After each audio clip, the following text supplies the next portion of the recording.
ओम अज्ञानतिमिरान्धस्य ज्ञानञ्जनशलाकया चक्षुरुन्मिलितमेन तस्मै श्रीगुरुवे नमः। श्रीचैतन्यमनोभीष्टं स्थापितं येन भूतले स्वयं रूपकदा मह्यं ददाति स्वपदान्तिकं वन्देऽहं श्रीगुरुः श्रीयुतपदकमलं श्रीगुरून् वैष्णवाचं श्रीरूपं साग्रजातं सगणरघुनाथान्वितं तं सजीवं साद्वैतं सावधूतं परिजनसहितं कृष्णचैतन्यदेवं श्रीराधाकृष्णपादान् सागणललिता श्रीविशाखान्वितांश्च हे कृष्ण करुणा सिंधु दीनबंधु जगतपतये गोपेश गोपिका कांत राधा कांत नमस्तुते तप्त कांचन गौरांगे श्री राधे वृंदावनेश्वरी वृषभानुसुते देवी प्रणमामि हरिप्रिय वाञ्छाकल्पतरुभ्यश्च कृपा सिन्धुभ्येव च पतितानां पावनेभ्यो वैष्णवेभ्यो नमो नमः।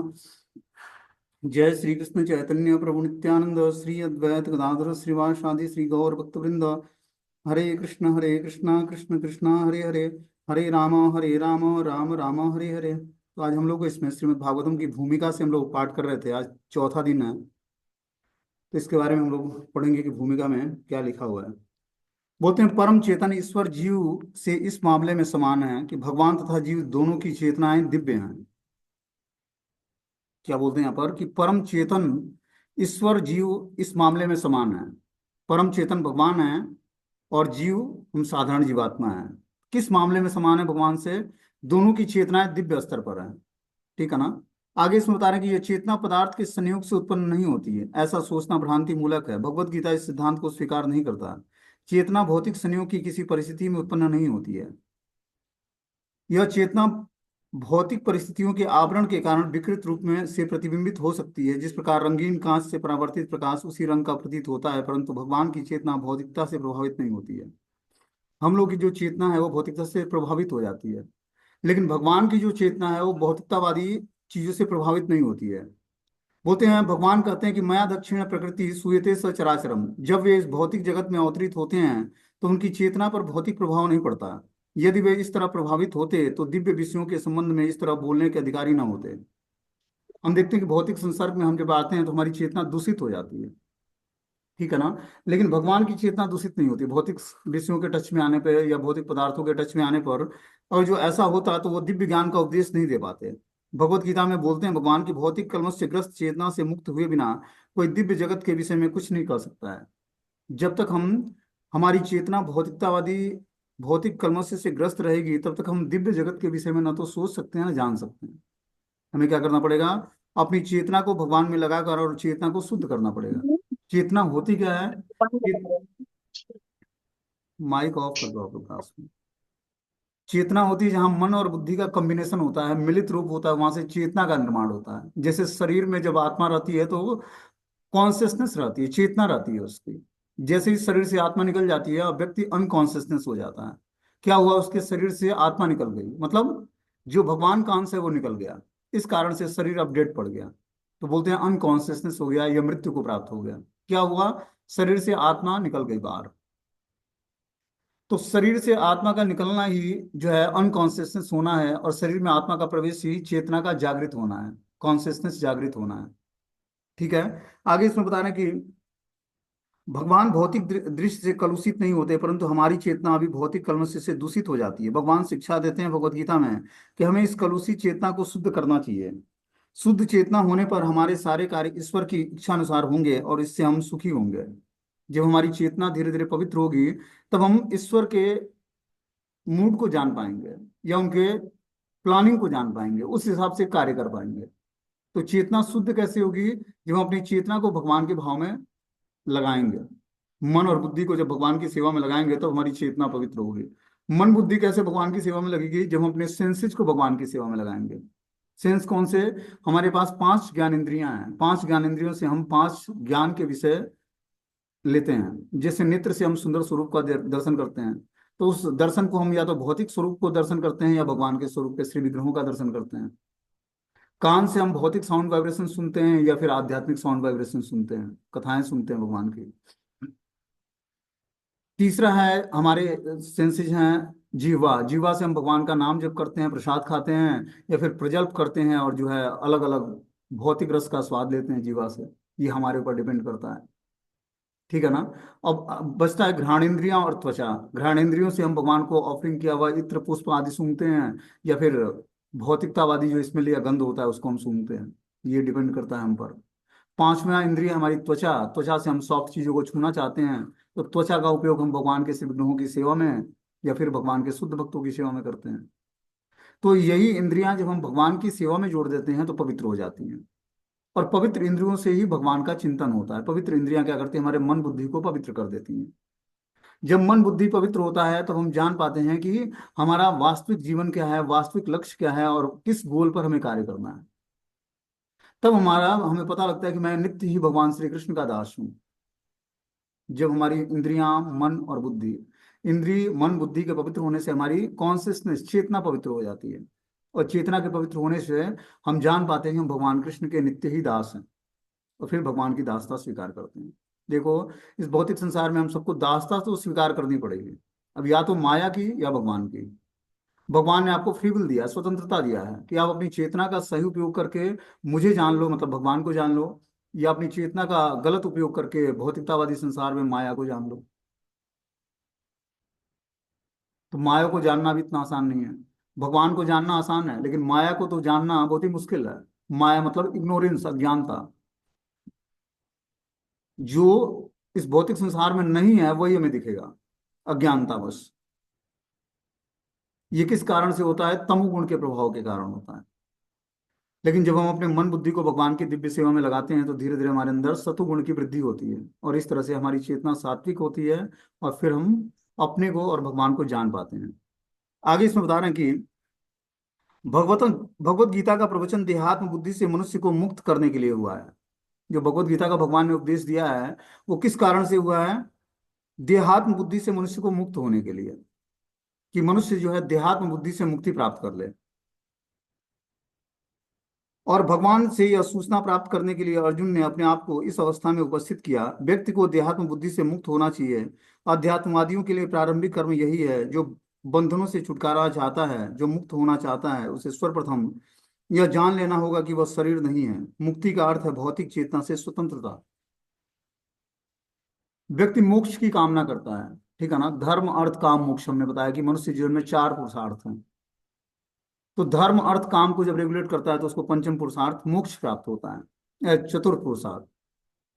लेकिन भक्तों के लिए मोक्ष का क्या मतलब है? भक्तों के लिए मोक्ष है कि अपने पाप कर्मों से छूट जाना, देहात्म बुद्धि से छूट जाना ही मोक्ष का मार्ग है भक्तों के लिए। जब वो देहात्म बुद्धि से छूट जाता है तो वो भगवान की दिव्य सेवा में इंगेज होता है। तो हम लोग के लिए मोक्ष का मार्ग क्या है? भक्तों के लिए मोक्ष का मार्ग है भगवान की प्रेममयी सेवा प्राप्त कर लेना, न कि पाप कर्मों से छुटकारा प्राप्त कर लेना। पाप कर्मों से छुटकारा तो बस एक कृष्ण नाम आपको समस्त पाप कर्मों से छुटकारा दिला देगा। भगवान का एक ही नाम काफी है। बस आप शुद्ध तरीके से भगवान कृष्ण का नाम भजन कर लो, समस्त पापों से मुक्त हो जाओगे। इतना पावरफुल है भगवान कृष्ण का नाम। बता रहे कि भौतिक चेतना से स्वतंत्रता ही मुक्ति का वास्तविक अर्थ है। श्रीमद् भागवतम में भी मुक्ति की परिभाषा दी गई है कि मुक्ति हित्वा यथा रूपम स्वरूपेण व्यवस्थित। मुक्ति का अर्थ है इस भौतिक जगत की कलुषित चेतना से मुक्त होना और शुद्ध चेतना में स्थिर हो जाना। मुक्ति का वास्तविक अर्थ क्या है? कि अपनी कलुषित चेतना से ऊपर उठकर और आध्यात्मिक चेतना को में स्थिर हो जाना, आध्यात्मिक चेतना को विकसित कर लेना। यही मुक्ति का वास्तविक अर्थ है। बोलते हैं भगवत गीता में कि सारे उपदेशों का मंतव्य इसी शुद्ध चेतना को जागृत करना है। जो भी अभी हम लोग आगे भगवत गीता का ज्ञान पढ़ेंगे, इसमें हमें कैसे अपने दूषित चेतना को शुद्ध करना है, कैसे, इसके बारे में भगवान बताते हैं।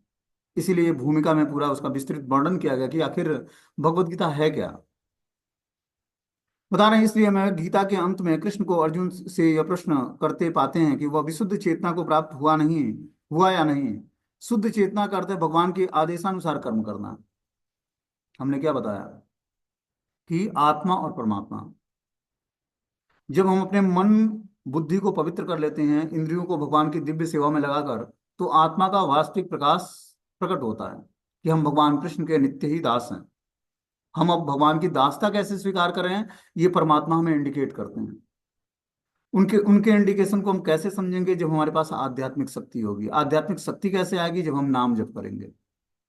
ये प्रॉपर एक प्रोसेस है। भगवत गीता का ज्ञान और आध्यात्मिक चीजों को स्वीकार करना एक प्रोसेस के अंतर्गत आता है। जब आप उस प्रोसेस को फॉलो करोगे तो आपके जीवन में वो घटनाएं होंगी। आप धीरे धीरे पवित्रता का अनुभव करोगे, भगवान को अपने पास पाओगे और उन पर विश्वास आपका बढ़ता जाएगा, श्रद्धा बढ़ती जाएगी, प्रगाढ़ होती जाएगी श्रद्धा। फिर भगवान पर विश्वास उत्पन्न होगा कि कृष्ण हमारी हर परिस्थिति में रक्षा करेंगे। और जब हर परिस्थिति में रक्षा करेंगे, तब आपके भजन में तीव्रता आएगी और पवित्रता आएगी। ठीक है ना।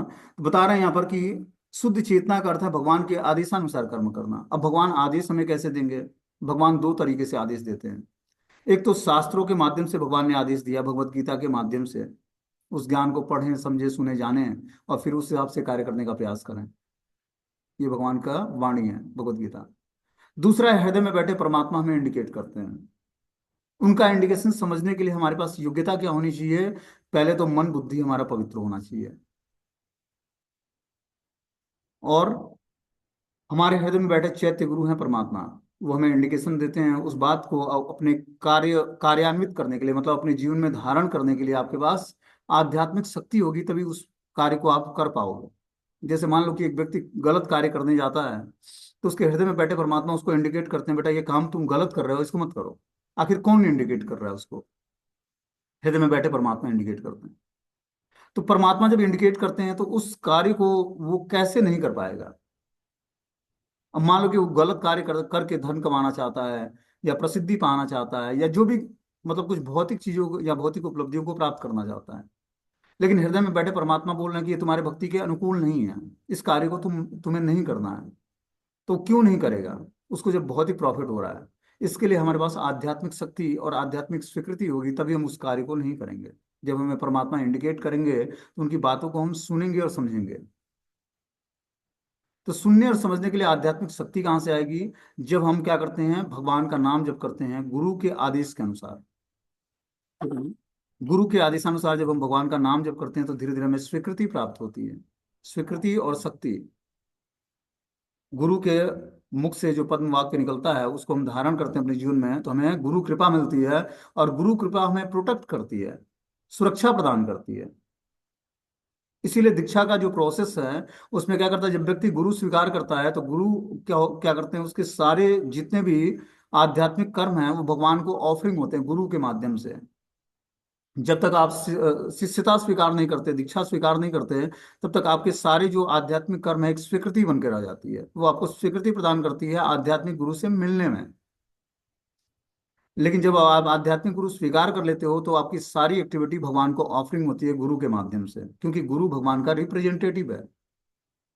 हम बद्ध जीवों के प्रेयर्स भगवान को ऑफरिंग नहीं होते हैं। लेकिन जब हम गुरु स्वीकार करते हैं तो गुरु एक मुक्त पुरुष हैं, भगवान के निकटस्थ पार्षद हैं। उनके माध्यम से हमारी सारी आध्यात्मिक एक्टिविटी जो है भगवान को ऑफरिंग होती है। ठीक है ना। आगे इसमें बताना कि चेतना क्या है। हमने बताया चेतना जो है मन और बुद्धि का मिलित रूप है।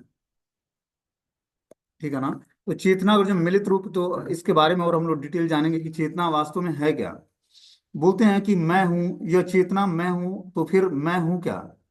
कल उसी चेतना में मैं हूं का अर्थ है मैं सर्वे सर्वा हूं और मैं ही भोगता हूं। जब व्यक्ति की चेतना कलुषित होती है तो उसको लगता है कि मैं ही सब कुछ हूं, मैं ही सर्वे सर्वा हूं। ठीक है ना। और मैं ही भोगता हूं। यह संसार चलायमान है क्योंकि प्रत्येक जीव यही सोचता है। वही इस भौतिक जगत का स्वामी और सृष्टा है। भौतिक चेतना के दो मनोमय विभाग हैं। एक के अनुसार मैं सृष्टा हूं और दूसरे के अनुसार मैं भोगता हूं। लेकिन वास्तव में परमेश्वर सृष्टा और भोक्ता दोनों हैं। परमेश्वर का अंश होने के कारण जीव न तो सृष्टा है न भोक्ता, वो मात्र सहयोगी है। तब जब तक व्यक्ति के अंदर अहंकार होता है, ठीक है ना, तब तक वो चेतना यही विचार करती है कि मैं हूं और ये सारी जो वस्तुएं हैं, मैं ही सर्वे सर्वा हूं और मैं ही भोगता हूं, हर वस्तु का भोक्ता मैं ही हूं। लेकिन वास्तव में क्या बता रहे हैं यहाँ पर कि जो है भौतिक चेतना के दो मनोमय विभाग हैं। जब तक हमारी चेतना भौतिक रहती है तब वो दो मनोविभाग को स्वीकार करती है। पहले तो मैं सृष्टा हूं और दूसरा मैं भोगता हूं। मैं ही निर्माण करने वाला हूं और मैं ही भोगने वाला हूं। ये मनुष्य की चेतना जब कलुषित होती है तो ये सोचता है। लेकिन जब वही चेतना पवित्र हो जाती है तो क्या सोचता है कि भगवान ही भोगता है और भगवान ही सृष्टा है, मैं तो भोग्य वस्तु हूं भगवान की। और इस तरह से वो क्या करता है, भगवान की सेवा को स्वीकार करता है। ऐसे ही जीवात्मा जब तक उसकी चेतना शुद्ध नहीं होगी तब तक वो भगवान की सेवा को स्वीकार नहीं करेगा। वो चाहते हुए भी नहीं कर पाएगा, क्योंकि उसकी चेतना शुद्ध नहीं है। इसीलिए नाम जब क्या करता है, चेतो दर्पण मार्जनम भव महादावाग्नि निर्वापणम श्रेयो कैरो चंद्रिका वितरणम विद्यावधु जीवनम। फिर आनंदाम बुद्धिवर्धनम प्रतिपदम पूर्णामृत आस्वादनम सर्वात्मनम परम विजयते श्री कृष्ण संकीर्तनम। जब हम श्री कृष्ण संकीर्तनम करते हैं तो क्या करता है, चित्त चेतु दर्पण मार्जनम, चित्त के दर्पण को साफ करता है भगवान का नाम। भव महादावाग्नि निर्वापणम, इस भौतिक संसार में जो फॉरेस्ट फायर हृदय में जल रहा है, ठीक है ना, क्या भौतिक वासनाओं का जंगल है हृदय, उसमें जब हम नाम जप करते हैं तो क्या होता है, अग्नि लग जाती है। वो क्या करती है, सारी भौतिक इच्छाओं को समाप्त कर देती है। जब तक हमारा हृदय पवित्र नहीं होगा, भौतिक इच्छाओं से मुक्त नहीं होगा, तब तक वो राधा कृष्ण के निवास स्थान नहीं बनेगा। और जब तक राधा कृष्ण का निवास स्थान नहीं बनेगा, तब तक हमारी चेतना पूर्ण शुद्ध होगी, तभी राधा कृष्ण उसमें निवास करेंगे और हृदय ही हमारा वृंदावन बन जाएगा। जहाँ राधा कृष्ण निवास करते हैं वही वृंदावन है। तो कैसे बनेगा, पहले हमें नाम जप करना पड़ेगा। जब हम भगवान के नाम का संकीर्तन करेंगे तब जाकर चित्त का दर्पण साफ होगा। उसमें भव महादावाग्नि, जो भव रूपी महादावाग्नि है हृदय में, वो शांत होगी। फिर उसमें शीतलता आएगी। यही विद्या रूपी वधु का जीवन है, जो हम लोग विद्या ग्रहण कर रहे हैं, इसका वही जीवन है कि हमारा हृदय पवित्र हो जाए। और फिर उसमें आनंदाम बुद्धिवर्धनम प्रतिपदम, उसमें आनंद और बुद्धि दोनों का वर्धन होगा। व्यक्ति को लगता है कि सुख ही आनंद का स्रोत है। सुख एक अलग तत्व है और आनंद एक अलग तत्व है। सुख और दुख जो है, ये हमारे शुभ और अशुभ कर्मों के परिणाम से आते हैं। लेकिन आनंद सुख और दुख से हमारे शुभ और अशुभ कर्मों से नहीं आते हैं। आनंद आता है जब हम भक्ति उन्मुखी कार्य करते हैं, उससे हमें आनंद आता है। आनंद शाश्वत है, सुख और दुख शाश्वत नहीं है। सुख होगा तो दुख आएगा, दुख होगा तो सुख आएगा, दुख के बाद सुख और सुख के बाद दुख। लेकिन आनंद ऐसा नहीं है। आनंद क्या है, आनंद परमानेंट है, टिकाऊ है। तो व्यक्ति सुख को ही आनंद मान लेता है, लेकिन आनंद एक अलग ही वस्तु है। आनंद भगवान के नाम में है। परम आनंद में भगवान जो परम आनंद है कृष्ण, वही हमें परम आनंद दे सकते। लेकिन व्यक्ति के अंदर जब तक भौतिक अस्तित्व बनाए रखता है, भौतिक चेतना दूषित होती है उसकी, तब तक उसको लगता है कि मैं भौतिक वस्तुओं को प्राप्त करके ही हमारा जीवन आनंदमय हो जाएगा। लेकिन आनंद कितने क्षण के लिए होता है, कुछ क्षणों के लिए होता है। मान लो आपने पुराना हैंडसेट किसी को दे दिया या बेच दिया और नए हैंडसेट परचेज कर लिए, तो कितने दिन अच्छा लगता है, 2 दिन, 4 दिन, 10 दिन। फिर वो पुराना हो जाता है। फिर आप दुखी हो जाते हो कि अरे नए मार्केट में नया हैंडसेट आ गया, अब मुझे नया फोन लेना है। तो भौतिक वस्तुओं के प्रति जो लालसाएं हैं, ये क्या होता है, हमें कुछ क्षणिक आनंद देता है। लेकिन जो हम आनंद आध्यात्मिक चीजों में लेते हैं, ठीक है ना, वो हमें शाश्वत और परमानेंट आनंद देता है। वो आनंद कभी समाप्त नहीं हो। आनंदाम बुद्धिवर्धनम प्रतिपदम, हर एक पद पर आनंद और बुद्धि का वर्धन होता है। पूर्ण अमृत आस्वादनम, क्या होता है, अमृत का आस्वादन होता है कृष्ण नाम लेने से। अभी होता है, नहीं होता है। क्यों? क्योंकि जीवा में अविद्या की बीमारियां हैं। अभी हमारी जीवा जो है अविद्या रूपी बीमारी से ग्रसित है। जैसे पीलिया को के मनुष्य को जब मिश्री खिलाया जाता है तो उसको तीखा लगता है। मिश्री का स्वाद जो है मीठा है, लेकिन पीलिया होने के कारण उसको मिश्री जो है तीखा लगता है। उसी तरह जब तक जीवा में अविद्या रूपी बीमारी है, तब तक हमारा जो है हरि नाम जो है मीठा नहीं लगेगा, टेस्ट नहीं आएगा इसमें। लेकिन जब अविद्या रूपी बीमारी दूर हो जाएगी, तो वही जीवा जो है कृष्ण नाम लेते लेते अमृत रूपी स्वाद का आस्वादन करेगा। ऐसा है भगवान का नाम, अमृत से भी ज्यादा अमृत है। और आनंदाम बुद्धिवर्धनम, आनंद और बुद्धि का वर्धन करने वाला है। प्रतिपदम, हर एक पग पर। क्या? श्री कृष्ण संकीर्तनम, बस कृष्ण संकीर्तन। कलयुग में और कोई साधन नहीं है आनंद प्राप्ति का और जीवन को सफलता की तरफ बढ़ाने का। मात्र एक ही प्रोसेस है, भगवान के नाम का संकीर्तन। बोलते हैं यहाँ पर कि जो है, लेकिन वास्तव में परमेश्वर सृष्टा और भोक्ता है, और परमेश्वर का अंश होने के कारण जीव न तो सृष्टा है न ही भोक्ता है। वह मात्र सहयोगी व सृजित तथा भुक्त है। भगवान भोक्ता है और जीवात्मा जो है भुक्त वस्तु है, भगवान के द्वारा भोगी गई वस्तु है। आगे संसार में भगवत गीता में पाए जाने वाले हम पाएंगे कि परम पूर्ण में परम नियंता नियंत्रित जीव दृश्य जगत शाश्वत काल और कर्म सन्निहित हैं। इस सब की व्याख्या इसके मूल पाठ में की गई है। जो भगवत गीता में जो मूल पाठ है उसमें परम पूर्ण में परम नियंता नियंत्रित जीव दृश्य जगत शाश्वत काल और कर्म सन्निहित है। इस 5 वस्तुओं का इसमें वर्णन है। क्या? परम नियंता भगवान कृष्ण का, नियंत्रित जीवात्मा, जो हम लोग नियंत्रित जीवात्मा है भगवान की शक्तियों के द्वारा, दृश्य जगत, जो हमें ये दृश्य जगत देखता है, भौतिक जगत, उसका वर्णन है। शाश्वत काल, जो परमानेंट काल है, और कर्म संनिहित है। इसमें से परम नियंता जीव, दृश्य जगत, शाश्वत काल, ये परमानेंट है। लेकिन कर्म जो है परमानेंट नहीं है। कर्म जो है कुछ दिनों में नष्ट हो जाता है व्यक्ति का, और फिर से नए कर्म जनरेट होते हैं। ठीक है ना? बता रहे हैं इन सब की व्याख्या इसके मूल पाठ में की गई है। ये सब मिलकर परम पूर्ण का निर्माण करते हैं, और यही परम पूर्ण परम सत्य कहलाता है। यही परम पूर्ण तथा परम सत्य पूर्ण पुरुषोत्तम भगवान श्री कृष्ण है। सारी अभिव्यक्ति उन्हीं विभिन्न शक्तियों के फलस्वरूप है, वही परम पूर्ण है। तो हमें कृष्ण को परम पुरुषोत्तम भगवान के रूप में जानने के लिए भगवत गीता को समझना पड़ेगा। जब तक हम भगवत गीता के शास्त्र को, भगवत गीता पढ़ेंगे नहीं, समझेंगे नहीं, तब तक हम कृष्ण को तत्व से नहीं जान पाएंगे। तब तक हम भगवान के जन्म और कर्म की दिव्य प्रकृति को नहीं समझ पाएंगे। और जब तक दिव्य जन्म और कर्म की प्रकृति को नहीं समझेंगे, तब तक हम भगवान के धाम जाने की योग्यता हमारे अंदर नहीं आएगी। क्योंकि जन्म कर्म च मे दिव्यम योयम योविति तत्व तत्वादिह पुनर्जन्म नयति मामिति सुअर्जुन। हे अर्जुन, जो मेरे जन्म और कर्म की दिव्य प्रकृति को जान जाता है, वो फिर इस भौतिक संसार में वापस नहीं आता है, बल्कि मेरे परम धाम को प्राप्त होता है। तो अल्टीमेटली गोल क्या है भगवत नाम और भगवत भक्ति का? कि हम भगवान के परम धाम को प्राप्त करें, न कि यम के परम धाम को। तो भगवत धाम जाने के लिए हमें क्या करना पड़ेगा? पहले जो जहां पर जाना है वहां के डिटेल्स को जानना पड़ेगा। तभी तो हम हमारे अंदर जाने की इच्छा होगी। सभी भक्तों का उद्देश्य भगवत धाम जाना नहीं है। सभी अभी अलग अलग उद्देश्य के कारण भक्ति करना है। बता देना भगवान 4 प्रकार के लोग हमारे पास आते हैं: आर्थ, अर्थार्थी, जिज्ञासु और ज्ञानी। आर्थ मतलब इस भौतिक संसार में दुखी है बेचारा, कि चलो भगवान कुछ हमें हमारे कष्टों को हरेंगे, भगवान के पास आ गया। अर्थार्थी, कुछ लोग धन की इच्छा से भगवान के पास जाते हैं, कि भगवान श्री कृष्ण के चरणों में करोड़ों लक्ष्मियां काम करती हैं, उनसे कुछ धन की याचना करते हैं, भगवान उनकी इच्छाओं को पूर्ण करते हैं। तीसरा भक्त है जिज्ञासु, उसके अंदर जिज्ञासा है भगवान को जानने की, तो भगवान के पास जाता है, भक्तों के पास जाता है, जिज्ञासा करता है, क्वेश्चन पूछता है और जवाब सुनना चाहता है। चौथा है ज्ञानी पुरुष, जो शास्त्रों के बारे में सुनकर या ज्ञान प्राप्त करके भगवान को जानना चाहता है। तो इसमें ज्ञानी भगवान को अत्यंत प्रिय है। प्रिय तो चारों ही हैं, क्योंकि उसने कृष्ण के पास आया सब।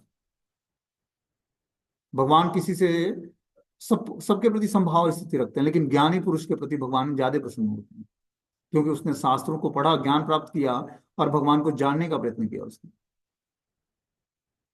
तो हम जब ज्ञान के माध्यम से भगवान को जानने का प्रयास करेंगे, तब हम परम पुरुषों को जान पाएंगे। बोलते हैं कि 15वें अध्याय में यह देखने को मिलेगा कि भगवान पुरुषोत्तम इन दोनों निर्विशेष ब्रह्म और परमात्मा की आंशिक अनुभूति से बढ़कर हैं। भगवान को सच्चिदानंद विग्रह कहा गया है। ब्रह्म संहिता के शुभारंभ में इस प्रकार कहा गया कि ईश्वर परमा कृष्ण सच्चिदानंद विग्रह अनादिर आदि गोविंदम सर्व कारण कारणम। गोविंद या कृष्ण ही सभी कारणों के कारण हैं, वे ही आदि कारण हैं। वो सच्चित आनंद के स्वरूप हैं। निर्विशेष ब्रह्म उनके सत स्वरूप की अनुभूति है। परमात्मा सच्चित्त की अनुभूति है। तो भगवान परमात्मा और ब्रह्म, परम सत्य का रिलाइजेशन जीवात्मा को 3 भागों में होता है: ब्रह्म, परमात्मा और स्वयं भगवान के रूप में। तो सत चित आनंद, ये भगवान का स्वरूप है। सत जब रियलाइज होता है तो वो ब्रह्म का रियलाइजेशन कर लेता है। सत और चित का रियलाइजेशन होता है तो वो परमात्मा का रियलाइजेशन करता है। जब सत चित आनंद का रियलाइजेशन होता है तो सत चित आनंद कौन है? परम पूर्ण भगवान है। तो उसको भगवान का रियलाइजेशन हो जाता है। परंतु भगवान कृष्ण समस्त दिव्य स्वरूपों की अनुभूति सच्चित आनंद के पूर्ण विग्रह है। जहाँ सच्चित आनंद मिलता है, वही पूर्ण विग्रह का निर्माण करता है, जो स्वयं श्री कृष्ण का ही स्वरूप है। इसीलिए बोला गया है सच्चिदानंद विग्रह अनादिरादि गोविंदम, कि भगवान सच्चिदानंद विग्रह है। वो अनादिर आदि गोविंदम, जो गोविंद हैं वो अनादि पुरुष हैं। कब प्रकट हुए और कब समाप्त होंगे, कोई अनंत काल से भगवान के मतलब भगवान हैं। और मतलब कोई उत्पत्ति और प्रलय का कोई मतलब नहीं है भगवान के जीवन। आगे इसमें बता रहे हैं कि जो है वैदिक ज्ञान शोध का विषय नहीं है। हमारा शोध कार्य अपूर्ण है, क्योंकि हम अपूर्ण इंद्रियों के द्वारा शोध करते हैं। हमें पहले से चले आ रहे पूर्ण ज्ञान को परंपरा द्वारा स्वीकार करना होगा। जब हम गुरु शिष्य परंपरा से इस दिव्य ज्ञान को सुनते हैं, सीखते हैं, समझते हैं, ठीक है ना, तब हम भगवान को जानने की हमारे अंदर योग्यता आती है। बोलते हैं वैदिक ज्ञान शोध का विषय नहीं है। हम देखते हैं जैसे साइंटिस्ट क्या करते हैं, शोध करते हैं और कुछ नई चीजों को खोज लेते हैं। लेकिन भौतिक जो आध्यात्मिक ज्ञान है, ये शोध का विषय नहीं है। ये क्या है? गुरु शिष्य परंपरा से आ रही बातों को स्वीकार करने का है, कि जो पूर्ण ज्ञान हमें गुरु शिष्य परंपरा से प्राप्त होती है, उस ज्ञान को हम स्वीकार करें। बोलते हैं अपूर्ण इंद्रियों से शोध कार्य नहीं हो सकता है। अब भगवान को जानना है तो अपनी इंद्रियों को हमें पूर्ण करना होगा, तभी हम भगवान को जान पाएंगे। पूर्ण इंद्रियों से ही पूर्ण ब्रह्म या पूर्ण भगवान को हम जान सकते हैं। अपूर्ण इंद्रियों से हम भगवान को कैसे जान पाएंगे? बताने कि भगवत गीता में कहा गया है कि हमें ज्ञान को परंपरा से, उपयुक्त स्रोत से ग्रहण करना चाहिए, जो परंपरा परम आध्यात्मिक गुरु साक्षात भगवान से प्रारंभ होती है। गुरु शिष्य की यह परंपरा आगे बढ़ती जाती है। छात्र के रूप में अर्जुन भगवान श्री कृष्ण की शिक्षा ग्रहण करता है और उसका विरोध किए बिना वह कृष्ण की सारी बातें स्वीकार कर लेता है। तो जब हम भगवत गीता के ज्ञान को गुरु शिष्य परंपरा के माध्यम से स्वीकार करते हैं, तब धीरे धीरे हमारे हृदय में जो है ये दिव्य ज्ञान प्रकाशित होता है गुरु कृपा से। इसको सुनने से समझ नहीं आएगा। सुनोगे तो क्या होगा, आपके हृदय में जाकर ये ज्ञान स्थापित हो जाएगा, ठीक है ना। फिर क्या होगा, जब गुरु कृपा होती है तो रियलाइजेशन शुरू होता है।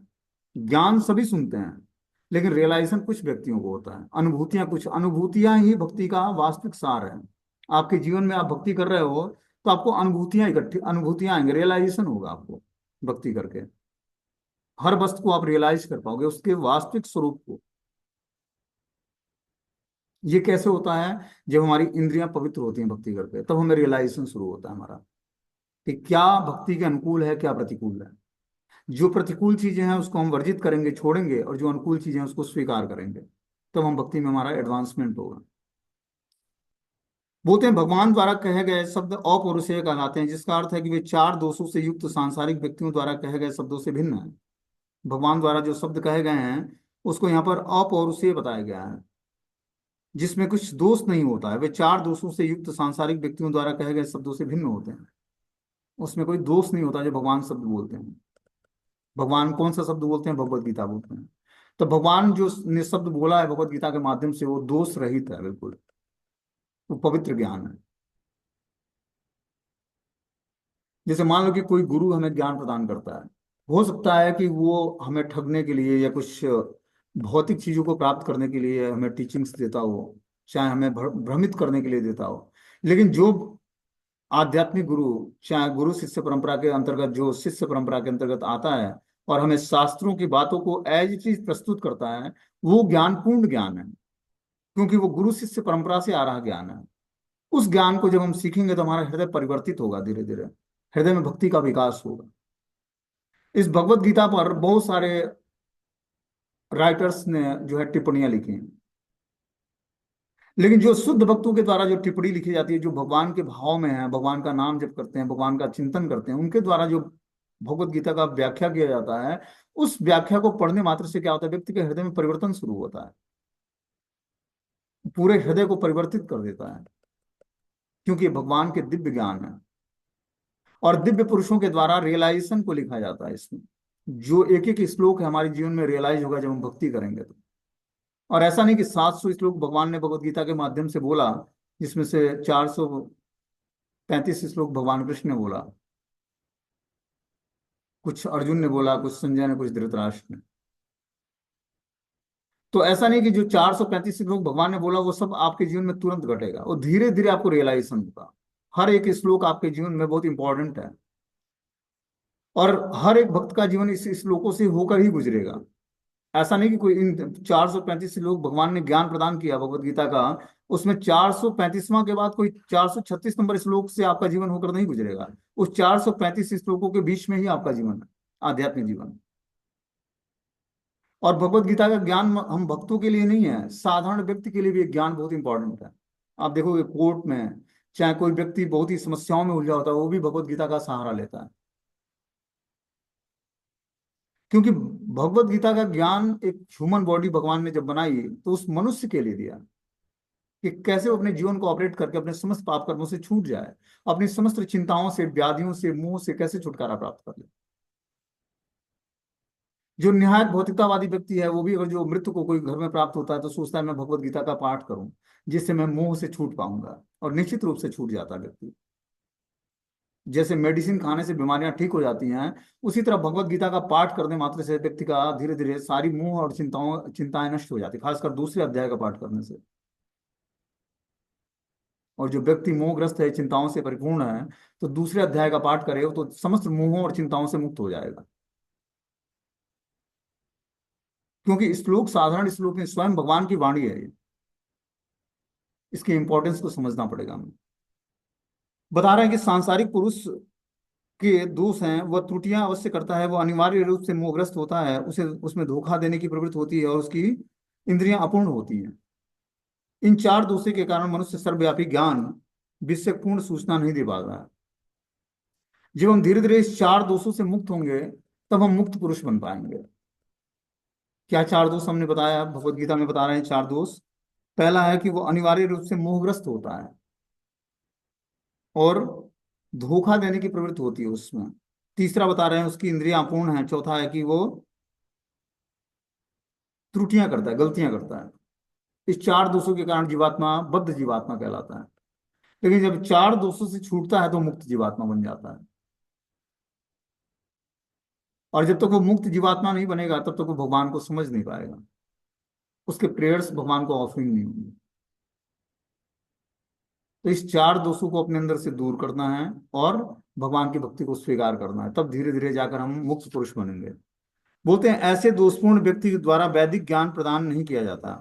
इससे पहले पहले पहल प्रथम सृष्टि जीव ब्रह्मा के हृदय में प्रदान किया गया। फिर ब्रह्मा ने इस ज्ञान को अपने पुत्रों तथा शिष्यों को उसी रूप में प्रदान किया जिस रूप में उन्हें भगवान से प्राप्त हुआ था। भगवान पूर्ण है और उनकी प्रकृति के नियमों के वशीभूत होने का प्रश्न ही नहीं उठता है। अतः मनुष्य में इतना समझने की बुद्धि तो होनी चाहिए कि भगवान की ही इस ब्रह्मांड की सारी वस्तुओं के एकमात्र स्वामी हैं। वे ही सृष्टा हैं तथा ब्रह्मा जी के भी सृजन करता है। तो इस तरह से जब हम प्रथम जीव सृष्टि के जो है ब्रह्मा हैं, जिनके हृदय में भगवान ने एक ज्ञान प्रदान किया, फिर ब्रह्मा जी ने ये ज्ञान आगे नारद मुनि को, अपने पुत्र को दिया, और इस तरह से गुरु शिष्य परंपरा से नारद मुनि ने व्यास देव को दिया। इस तरह से गुरु शिष्य परंपरा से ये दिव्य ज्ञान हम लोगों के पास आया। तो इस प्रकार जब हम दिव्य ज्ञान को गुरु शिष्य परंपरा के माध्यम से स्वीकार करते हैं, तब ये दिव्य ज्ञान हमारे हृदय में प्रकाशित होता है। कैसे? गुरु कृपा से। ये ट्रांसेंडेंटल नॉलेज जो है, दिव्य ज्ञान जो है, ये अपने पढ़ने से नहीं आएगा। ये जब हम सेवा करेंगे भगवत गीता की और गुरु की, तब ये भगवत गीता और गुरु हमारे हृदय में ये ज्ञान प्रकाशित करेंगे। ठीक है ना? तो क्या है कि तब हमें रियलाइजेशन शुरू होगा। जो भगवत गीता का श्लोक है ये हमारे जीवन में रियलाइजेशन देगा, हमें अनुभूतियां देगा कि कैसे एक एक श्लोक कार्य करता है हमारे जीवन में। और उस हिसाब से धीरे धीरे आप जीवन अपना जीना शुरू करोगे। आप समस्त पाप बंधनों से मुक्त हो जाओगे। पाप कर्मों से ज्यों ही मुक्त हो गए, वैसे ही कृष्ण आपको स्वीकार कर लेंगे एज ए भक्त के रूप में। तो हमें पाप कर्मों से छुटकारा प्राप्त करने के लिए भगवत गीता का ज्ञान आवश्यक है। ज्ञान हमें क्या करता है? वैराग्य उत्पन्न करता है। किस चीजों से? भौतिक विषयों के प्रति। जैसे हम भौतिक विषयों से छूटेंगे, अब भौतिक विषयों से छूटने का मतलब है कि भौतिक विषयों को हमें भगवान से जोड़ना है, छोड़ना नहीं है कुछ। भौतिक विषय क्या है? जो विषय अपनी इंद्रियों को भाने वाले हैं उसको भौतिक विषय बोलते हैं। जो विषय भगवान के इंद्रियों को भाने वाले हैं वो आध्यात्मिक विषय हैं। तो भौतिक विषय को ही आध्यात्मिक कैसे बनाए, ये बुद्धि हमें भगवत गीता के माध्यम से पता लगता है। इस रास्ते पर छोड़ना कुछ नहीं, आध्यात्मिक के रास्ते पर सबको भगवान से जोड़ देना है। ये कला नाम जप से आती है। जब आप नाम जप करोगे तो बुद्धि आपकी इतनी शार्प बन जाएगी कि आपको पता लगेगा कि कौन सी वस्तु कैसे भगवान से जोड़नी है, और फिर हर वस्तु को भगवान से जोड़कर आप हर वस्तु को पवित्र कर सकते हो। और इस तरह से हमारी चेतना पवित्र हो जाएगी। तो पवित्र चेतना से ही भगवान का चिंतन होगा। इस संसार में मनुष्य बिल्लियों तथा कुत्तों के समान लड़ने के लिए नहीं है। मनुष्य को मनुष्य जीवन की महत्ता समझकर सामान्य पशुओं की भांति आचरण करना बंद कर देना होगा। मनुष्य को अपने जीवन के उद्देश्य को समझना चाहिए। इसका निर्देश सभी वैदिक ग्रंथों में दिया हुआ है, जिसका सार भगवत गीता में मिलता है। वैदिक ग्रंथ मनुष्य के लिए, पशुओं के लिए नहीं है। एक पशु दूसरे पशु का वध करे तो कोई पाप नहीं लगता है, लेकिन यदि मनुष्य अपने अनियंत्रित स्वाद इंद्रियों की तुष्टि के लिए पशु वध करता है तो प्रकृति के नियमों को तोड़ने के लिए उत्तरदायी होता है। भगवत गीता में स्पष्ट रूप से प्रकृति के गुणों के अनुसार 3 प्रकार के कर्मों का उल्लेख है: सात्विक कर्म, राजसी कर्म और तामसी कर्म। इसी प्रकार आहार भी 3 प्रकार के होते हैं: सात्विक आहार, राजसी आहार और तामसिक आहार। इस सब का विशद वर्णन इस भगवत गीता के उपदेश में ठीक ठीक से दिया गया है। हमारा संपूर्ण जीवन शुद्ध हो जाए और अंततः हम अपने गंतव्य को प्राप्त करें, जो इस भौतिक आकाश से परे है। यद गत्वा न निवर्तन्ते तद धाम परमो मम। तो बता रहे हैं कि जो है, इस संसार में जीवात्मा का जन्म जो हुआ है, मनुष्य जीवन मिला है, वो कुत्ते बिल्लियों की तरह लड़ने के लिए नहीं मिला है। ठीक है ना? किस लिए मिला है? मनुष्य को अपने जीवन के उद्देश्य को समझना होगा कि मनुष्य के जीवन का उद्देश्य क्या है। आत्म साक्षात्कार करना। जब वो आत्म साक्षात्कार के पथ पर प्रोग्रेस करता है, तो वो धीरे धीरे अपने को और भगवान को जान पाता है, और अपने से संबंध भगवान को जान पाता है कि हमारा भगवान से संबंध क्या है। उस संबंध को जागृत करके हम भगवान की सेवा में जुड़ेंगे, हर वस्तु को भगवान की सेवा में लगाएंगे, और इस तरह से हर वस्तुएं हमारी दिव्य हो जाएंगी। तो हर वस्तुएं कैसी दिव्य होंगी? वो वस्तुएं हैं क्या? हमारे सारे कार्य भगवान को ऑफरिंग हो जाएंगे। जॉब करना, बिजनेस करना, पढ़ाई लिखाई करना, बच्चों का पालन पोषण करना, पति पत्नी की सेवा करना, बस अपने कॉन्सियसनेस को क्या करना है? भगवान के भाव में स्थिर करना है बस। सारा खेल ही मैटेरियल कॉन्सियसनेस को स्पिरिचुअलाइज करके कृष्ण भावना भावित करना है। इसी के लिए भक्ति का प्रोसेस है। इस भक्ति के प्रोसेस से हम क्या करते हैं? अपनी दूसरी चेतना को पवित्र करके भगवान के भाव में कर लेते हैं। वही कृष्ण भावना भावित चेतना कहलाती है। जब हमारी चेतना कृष्ण भावना भावित होगी, तो हर कर्मों का परिणाम हमें पवित्र मिलेगा। और जब तक हमारी चेतना भौतिक कलमश से दूषित है, तब तक हर कर्मों का परिणाम हमें भोगना पड़ेगा। तो भगवत गीता का ज्ञान हम धीरे धीरे जब रियलाइज करेंगे, तब हमारा धीरे धीरे कर्म पवित्र होगा। आहार, निद्रा, भय और मैथुन, ये 4 चीजें मनुष्य की दूषित होती हैं। लेकिन जब वो भगवत गीता के ज्ञान को सीखता है, समझता है, तब वो आहार निद्रा 2 चीजें पवित्र होने से भय और मैथुन जीवन रेगुलेट हो जाता है। और फिर वो जाकर मनुष्य की कैटेगरी में आता है। मनुष्य की कैटेगरी में आकर ही भगवान का भजन होगा। तो ये 4 नियम जो बताए गए हैं, मांसाहार न करना, नशा न करना, जुआ सट्टा लॉटरी न खेलना, अवैध संबंध न बनाना, ये मनुष्य बनने के लिए है। ये भजन करने के लिए नहीं, मनुष्य बनने के लिए है। जब वो मनुष्य बनोगे, तब तो जाकर भगवान की भक्ति को समझ पाओगे। ठीक है, हरे कृष्णा। मीटिंग क्लोज हो जाएगा। नेक्स्ट मीटिंग में श्रीमद्